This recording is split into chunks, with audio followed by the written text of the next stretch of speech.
الله يا الله عبدك يلبي نداك الله يا الله ما خاب من ناداك الله يا الله.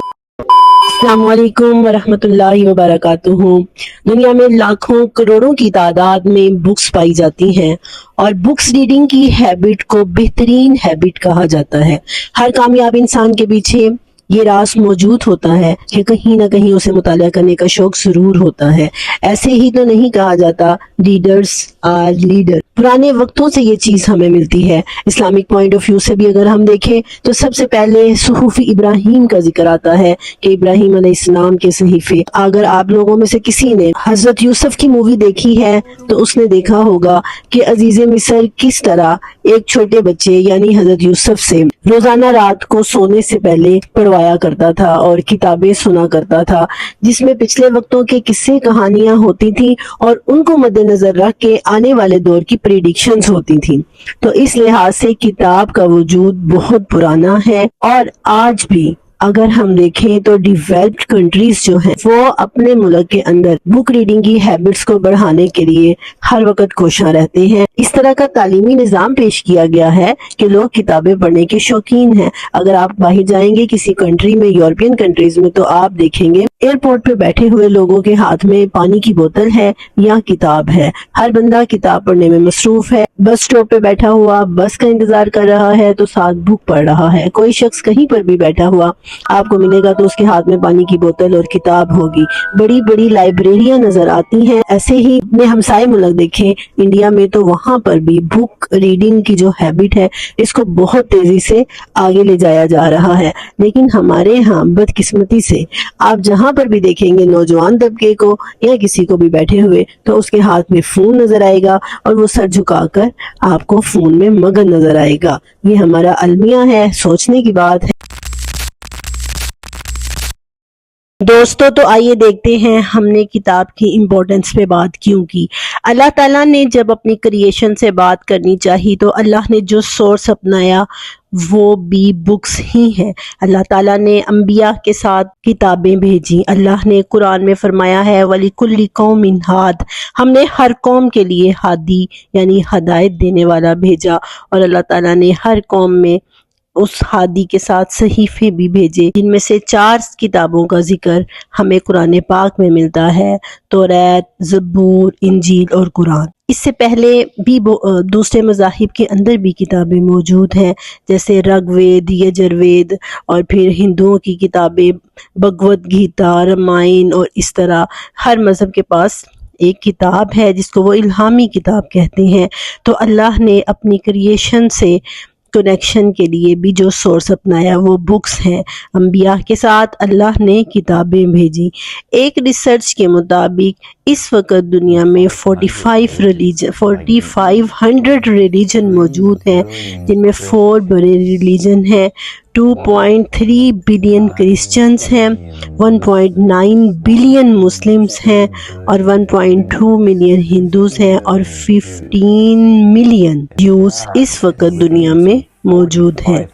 ان سب کے پاس الہامی کتابیں ہیں. اگر ہم کرسچنز کی بات کریں تو ان کے پاس نیو ٹیسٹیمنٹ یعنی انجیل یا بائبل ہے جو مختلف شکلوں میں موجود ہے آج ان کے پاس. اور اگر ہم جیوز کی بات کریں تو ان کے پاس اولڈ ٹیسٹیمنٹ یعنی زبور اور تورات مختلف شکل میں موجود ہے. ہندوؤں کے پاس آئے تو جیسے میں نے بتایا بھگوت گیتا، رامائن وغیرہ ان کے پاس موجود ہے اور مسلمانوں کے پاس قرآن پاک موجود ہے.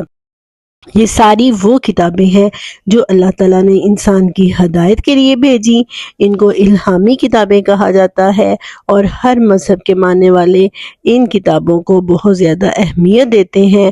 تو آئیے اب ہم دیکھتے ہیں کہ اس وقت کون سا ریلیجن جو ہے وہ ٹرو ریلیجن ہے یا اپنی اصلی حالت میں جس کی تعلیمات، جس کی بک اپنی اصلی حالت میں موجود ہے. آئیے اب ہم وہ دیکھتے ہیں. were left. Judaism, Christianity, and Islam. They all have the concept of a creator, a holy book, and a prophethood. And before I'll dive deeper into these last three, out of 4,500 different religions was Islam. I don't know, they believe in a holy book that has no flaws in it. They believe اگر ہم قرآن کو دیکھیں تو قرآن تو اس بارے میں یہی کہتا ہے کہ یتلون الکتاب بایدیہم، کہ انہوں نے اللہ کی کتاب کو اپنے ہاتھوں سے لکھا، یعنی اللہ کی بک کو انہوں نے ورک بک بنا لیا، یعنی اس کے اندر خود سے لکھنا شروع کر دیا۔ اور پھر قرآن ہمیں یہ بھی بتاتا ہے اشتروا بآیات اللہ، انہوں نے اللہ کی آیات کو تھوڑی قیمت کے بدلے میں بیچ ڈالا، یعنی بدل ڈالا۔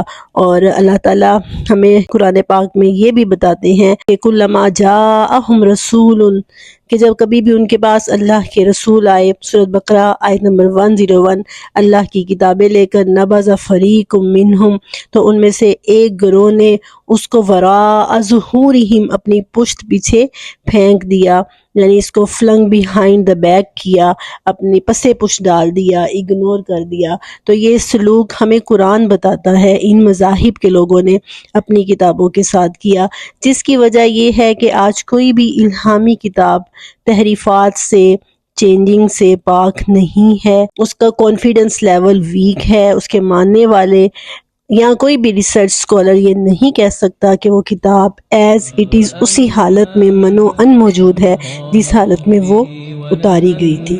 لیکن 1400 سال گزر جانے کے باوجود قرآن وہ کتاب ہے جو اسی حالت میں موجود ہے، جس کا کانفیڈنس لیول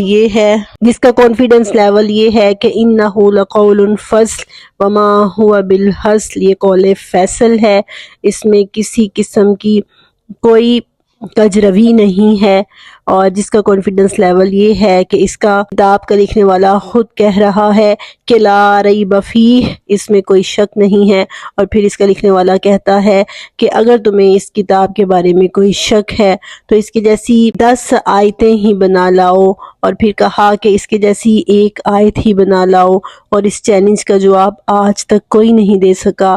تو دوستو، یہاں پر ایک سوال ہمارے ذہن میں آتا ہے کہ اگر اسلام ٹرو ریلیجن ہے اور اسلام کی تعلیمات اتھینٹک ہیں، ایز اٹ از منو ان موجود ہے، تو پھر اس کے پیروکار آج ذلت اور رسوائی کا شکار کیوں ہیں؟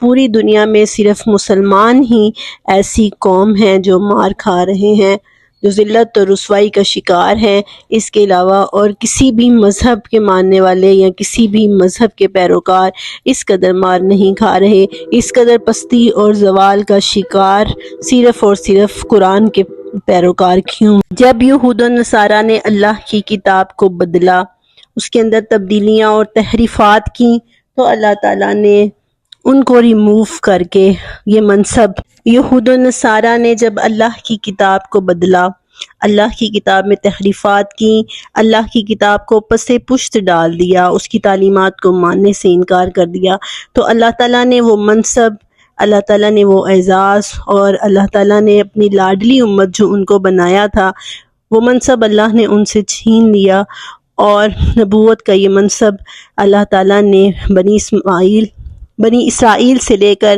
بنی اسماعیل کو دے دیا، اور حضرت محمد مصطفیٰ صلی اللہ علیہ وسلم کو آخری نبی بنا کر بھیجا۔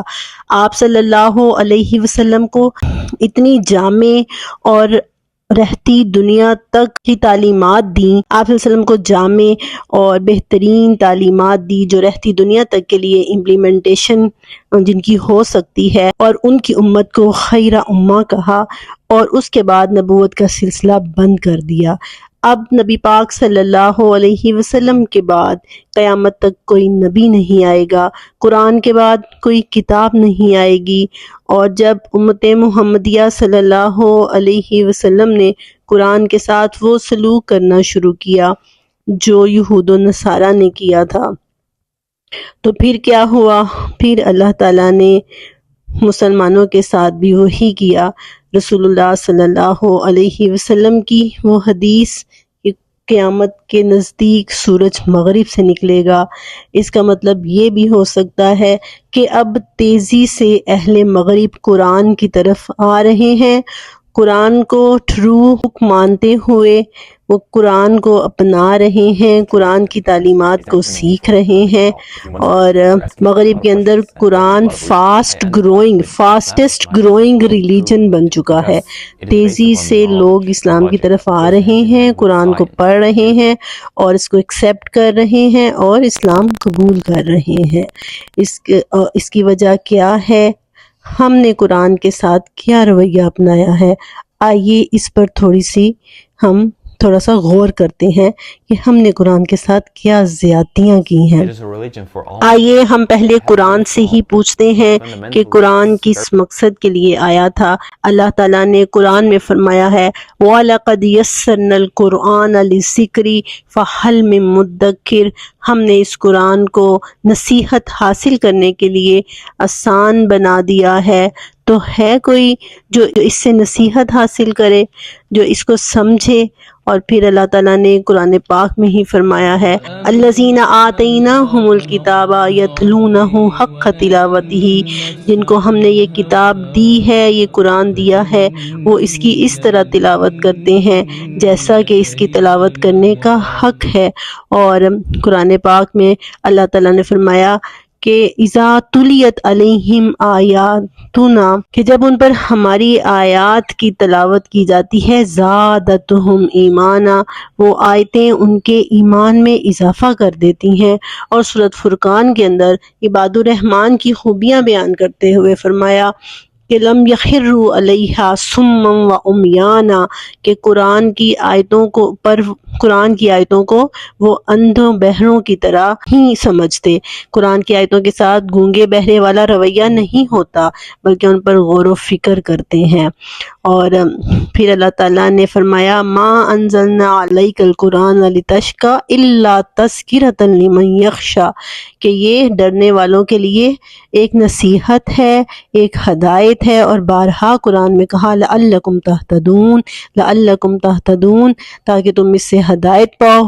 پھر فرمایا وَلَقَدْ صَرَّفْنَا فِي هَذَا الْقُرْآنِ لِيَذَّكَّرُوا، ہم نے قرآن میں ہر چیز کھول کر بیان کر دی ہے تاکہ وہ نصیحت حاصل کریں، تاکہ وہ اس کو سے سمجھیں۔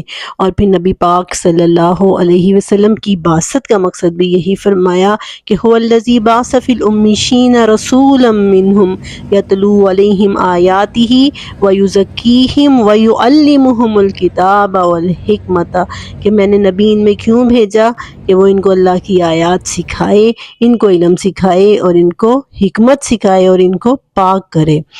اور پھر اللہ تعالیٰ نے قرآن کو جملہ واحدہ میں نازل نہیں کیا۔ اگر قرآن آپ ہوتا، صرف اصالِ ثواب کی کتاب ہوتا تو ایک ہی دفعہ نازل ہو جاتا، لیکن قرآن کو نازل ہونے میں 21 سال لگے۔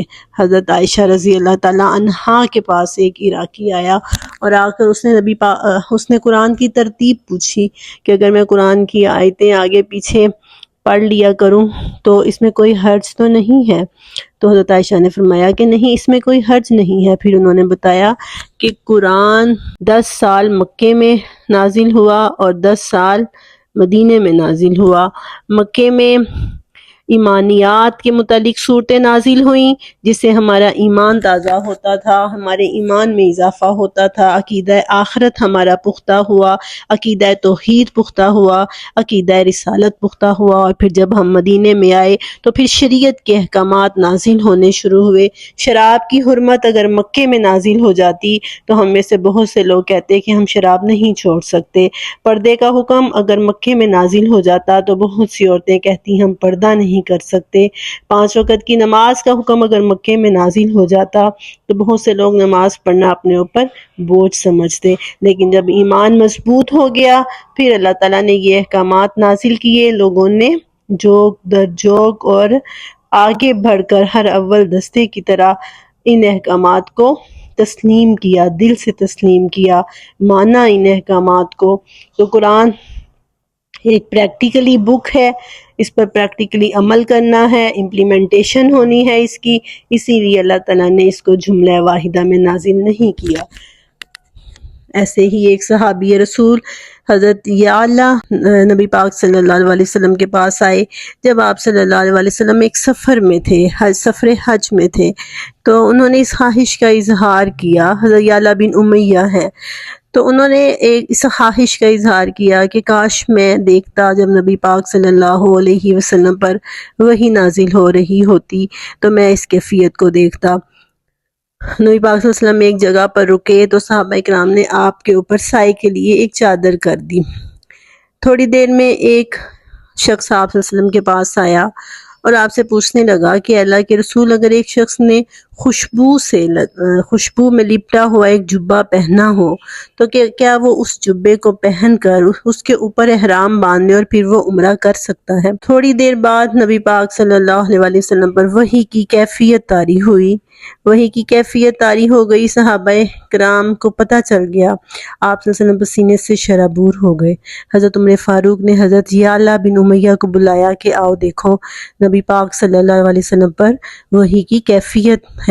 جعرانہ کا مقام ہے جہاں آپ صلی اللہ علیہ وسلم رکے تھے. تو صحابی کہتے ہیں میں نے نبی صلی اللہ علیہ وسلم پر وحی نازل ہوتے ہوئے دیکھی. تھوڑی دیر بعد جب وحی کا سلسلہ ختم ہوا، آپ صلی اللہ علیہ وسلم نارمل کنڈیشن میں واپس آئے تو آپ نے کہا کہ اس شخص کو بلاؤ جس نے مجھ سے ابھی یہ مسئلہ پوچھا تھا. اس شخص کو بلایا گیا تو آپ صلی اللہ علیہ وسلم نے فرمایا عمرے میں ہو یا حج میں ہو، اگر تم نے خوشبو لگا کوئی جبہ پہنا ہوا ہے اس کو اتارو، اپنے بدن کو دھو، 3 دفعہ اپنے جسم کو دھو لو اور پھر اس کے اوپر احرام باندھو. تو اس سے ثابت یہ ہوا کہ قرآن کس طرح وقتاً فوقتاً نازل ہوا. جو مسائل اس وقت درپیش آتے تھے نبی پاک صلی اللہ علیہ وسلم کی ہدایت اور رہنمائی کے لیے اللہ تعالیٰ وحی بھیجتے تھے، ریولیشنز بھیجتے تھے. بعد قرآن اور احادیث سے ہم نے یہ ثابت کیا کہ قرآن اس لیے آیا ہے کہ ہم اس کو اپنی عملی زندگی کا حصہ بنائیں. اب ہم یہ دیکھیں گے کہ قرآن وہ دنیا میں وہ واحد کتاب ہے جس نے انسانی زندگی پر اتنے زیادہ اثرات ڈالے کہ ایک معاشرے کو تبدیل کر کے رکھ دیا. قرآن اہل مکہ پر نازل ہوا جو بت پرست تھے. جب قرآن نازل ہوا تو قرآن نے ایک میگنٹ کا کام کیا، یعنی جتنے صالح فطرت لوگ اس وقت مکہ میں موجود تھے وہ فوراً قرآن کی طرف آ گئے. مثال کے طور پر ورقہ بن نوفل نے جب نبی پاک صلی اللہ علیہ وسلم سے وحی کے الفاظ سنے تو اس نے فوراً کہا کہ یہ تو وہی ناموس ہے جو موسیٰ پر نازل ہوتا تھا اور آپ اللہ کے سچے رسول ہیں اور اگر میں زندہ رہا تو آپ کا ساتھ ضرور دوں گا. اس کے بعد آپ صلی اللہ علیہ وسلم نے یہ دعوت حضرت ابو بکر کے سامنے پیش کی تو انہوں نے بھی فوراً اسے تسلیم کیا.